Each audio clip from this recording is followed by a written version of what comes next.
एक गांव में एक किसान अपनी पत्नी के साथ रहता था। एक दिन वह किसान अपने खेतों की तरफ जा रहा था, तभी उसे एक गड्ढे में से आवाज आती है। अरे ये कैसी आवाज है? लगता है कोई कुत्ते का बच्चा है जो मुसीबत में है। मुझे इसे बचाना होगा, नहीं तो ये मर जाएगा। फिर वह गड्ढे में झांक कर देखता है तो उसे वहाँ एक छोटा सा कुत्ते का बच्चा दिखाई देता है। वह उसे देखकर दंग रह जाता है। उसका रंग नीला होता है। ये तो कोई कुत्ते का बच्चा लगता है, लेकिन ये तो नीले रंग का है। मैंने तो इससे पहले कभी भी नीले रंग का कुत्ता नहीं देखा। इसे घर ले चलता हूँ, सुमन तो इसे देखकर बहुत खुश हो जाएगी। फिर वह किसान उस बच्चे को निकालता है और अपने साथ लेकर घर की ओर चल देता है। अरे सुमन, जल्दी बाहर आओ, देखो मैं तुम्हारे लिए क्या लाया हूँ। तभी उसकी पत्नी बाहर आती है और कुत्ते के बच्चे को किसान के हाथ में देखकर चौंक जाती है। हाय, कितना प्यारा है, ये तो नीले रंग का है। अजय, आपको कहाँ से मिला? क्या मैं इसे अपने साथ रख सकती हूँ? मुझे बचपन से एक कुत्ते के बच्चे को पालने का बहुत शौक था। हाँ, क्यों नहीं, मैं इसे तुम्हारे लिए ही तो लाया हूँ। लेकिन ये आपको मिला कहाँ से? मैं खेत की तरफ जा रहा था, तभी अचानक गड्ढे से इसके रोने की आवाज आई। मैंने झांक कर देखा तो मुझे ये उसमें पड़ा हुआ मिला। ये जरूर भूखा होगा, तुम इसे कुछ खाने को दे दो। इतना बोलकर किसान वहाँ से चला जाता है। फिर सुमन उसकी खूब देखभाल करती है। वह दिन भर उसके साथ खेलता कूदता है। सुमन भी उसे पाकर बहुत खुश थी। वह कुत्ता पूरे गांव में आकर्षण का केंद्र था। वह जब भी गांव में घूमने निकलता, सारे गांव वालों की नजर उसी पर टिक जाती थी, क्योंकि किसी ने भी नीले रंग का कुत्ता पहले अपनी जिंदगी में कभी भी नहीं देखा था। अरे हरिया, देख तो, ये उसी किसान का पिल्ला है। तूने कभी नीले रंग का कुत्ता देखा है क्या? नहीं भाई, मैंने तो पहली बार ऐसा कुत्ता देखा है। लेकिन ये इस किसान को मिला कहाँ से? इतना अनोखा कुत्ता खरीदने की हैसियत तो इस किसान की है नहीं। अरे भाई, इससे तो ये किसी गड्ढे में पड़ा हुआ मिला था। मुझे तो लगता है जरूर ही ये कोई जादुई कुत्ता है। तुम्हें क्या लगता है बाजार में इसकी क्या कीमत होगी? भाई, ये तो नायाब चीज है, ये तो अनमोल होगा। इसके हमें मुँह मांगे पैसे मिलेंगे। भाई, हर नायाब चीज पर तो सिर्फ हमारा ही अधिकार है। देर किस बात की, आज रात को ही इसे किसान के घर से चुरा लेंगे। रात होने पर किसान और उसकी पत्नी घर में सो रहे होते हैं। तभी लल्लन और हरिया किसान के घर में घुस जाते हैं और नीलू को बहलाने फुसलाने लगते हैं। ले ले बेटा, बिस्कुट खा ले। ले ले ले ले ले ले, आजा आजा। वह झट से उसे बोरे में कैद कर लेते हैं और वहाँ से 9 तो 11 हो जाते हैं और भागकर अपने घर आ जाते हैं। हरिया भाई, एक काम तो पूरा हो गया, बस अब इसे शहर जाकर किसी को बेचना बाकी है।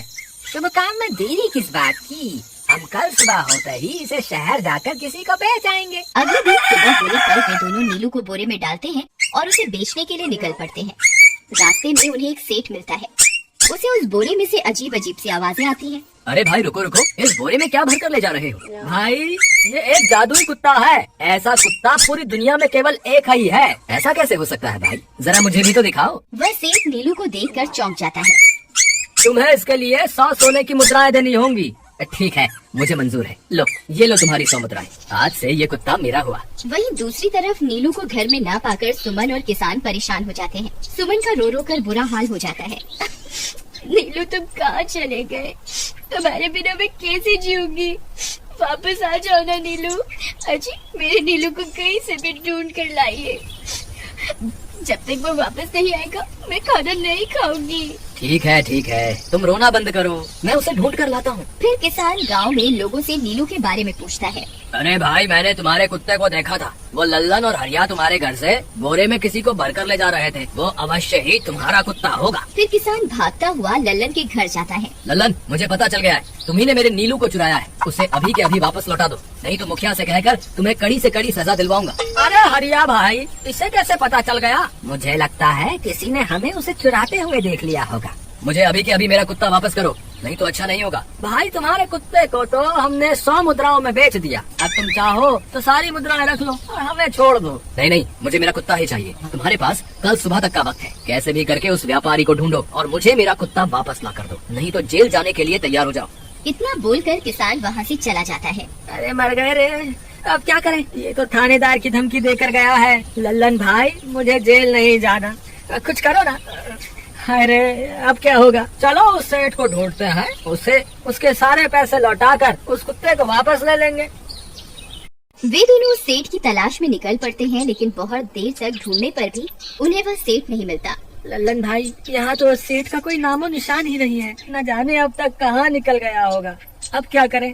हमारे पास कल सुबह तक का ही वक्त है। अरे हरिया, वो देख, ये तो बिल्कुल किसान के कुत्ते जैसा ही लग रहा है। तुम्हारी आंखों में मोतियाबिंद हो गया है क्या बेवकूफ? किसान का कुत्ता नीले रंग का था और ये तो भूरे रंग का है। क्या तुम्हें नीले और भूरे रंग में फर्क दिखाई नहीं देता? अरे तो क्या हुआ, अगर हम इसे नीले रंग से रंग दें तो उसके बाद ये हूबहू नीलू जैसा ही दिखेगा। बात तो तुम सही कहते हो भाई। चलो फिर देर किस बात की, अभी इसे पकड़ते हैं। फिर वे दोनों उस कुत्ते को पकड़कर अपने घर ले जाते हैं और नीले रंग का पानी घोलकर उसे उसमें डुबो कर उसका रंग भी नीला कर देते हैं। अरे भाई हरिया, ये तो बिल्कुल नीलू जैसा ही दिख रहा है।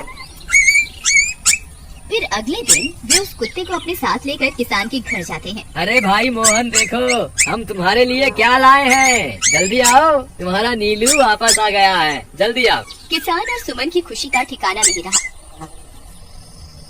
लल्लन और हरिया, तुमने गुनाह तो बहुत बड़ा किया था, लेकिन वक्त रहते तुमने अपनी गलती को सुधार लिया, इसलिए मुझे तुमसे अब कोई शिकायत नहीं है। तुम दोनों जा सकते हो। फिर वे दोनों वहाँ से निकल जाते हैं। नीलू, तुम वापस आ गए। मुझे तुम्हारी कितनी फिक्र हो रही थी। कहाँ चले गए थे तुम? हाँ, आज के बाद मैं तुम्हें कभी अकेला नहीं छोड़ूंगी। मेरा नीलू इतने दिनों बाद घर आया है, इतना गंदा भी हो गया है। चलो अब हम नहाई करेंगे।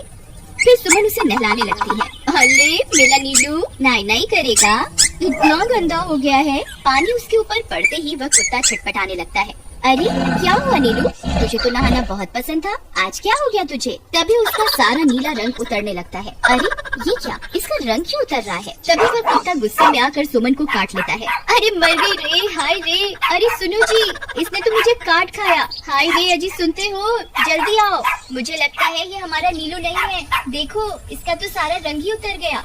ये तुमने ठीक नहीं किया लल्लन, अब मुझसे बुरा कोई नहीं होगा।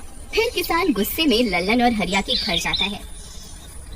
ए लल्लन, दरवाजा खोल। ए लल्लन, जल्दी दरवाजा खोल, नहीं तो इसे तोड़ दूंगा। आज तुझे मुझसे कोई नहीं बचा सकता। अरे मर गए रे, ये तो उसी किसान की आवाज है। लगता है इसे हमारी तरकीब के बारे में पता चल गया। अरे क्या हुआ भाई, इतने गुस्से में क्यों हो? तुम्हें क्या लगता है मैं बेवकूफ हूँ? तुम किसी भी आवारा कुत्ते को नीला रंग चढ़ाकर हमें दे दोगे और हम मान लेंगे कि वो नीलू है? भाई हमें माफ कर दो, हमने उस सेठ को ढूंढने की बहुत कोशिश की, लेकिन उसका कोई नामो निशान नहीं मिला। भाई तुम ये 100 मुद्राएं रख लो, अब इससे ज्यादा हम तुम्हारे लिए और कुछ नहीं कर सकते। अगर तुम चाहो तो हमें जेल भिजवा दो, हम दोनों अपनी गलती की सजा काटने को तैयार हैं। किसान उदास हो जाता है और उनसे 100 मुद्राएं लेकर वापस अपने घर आ जाता है। मुझे माफ कर दो सुमन, मैं तुम्हारे नीलू को नहीं ढूंढ पाया। ये लो, ये 100 मुद्राएं हैं। नीलू को बेचने पर उन्हें इतने पैसे मिले थे जो उन्होंने मुझे दे दिए हैं। उन्हें अपनी गलती का बहुत पछतावा है, लेकिन अब कुछ नहीं हो सकता। नहीं, मेरा नीलू जरूर वापस आएगा। हम एक काम करते हैं, कल सुबह इन 100 मुद्राओं का भोजन खरीदकर गरीबों में बांट देंगे। क्या पता उनकी दी हुई दुआओं से हमारा नीलू वापस आ जाए। अगले दिन सुबह होने पर वे दोनों उन पैसों से गरीबों में भोजन बांट देते हैं और वापस अपने घर की ओर चल देते हैं। तभी उन्हें कुछ आवाजें सुनाई देती हैं। वे दोनों चौंक जाते हैं। अरे ये तो मेरी नीलू की आवाज है। नीलू, नीलू तुम कहाँ हो? तभी सामने से नीलू भागता हुआ उनके पास आता है। नीलू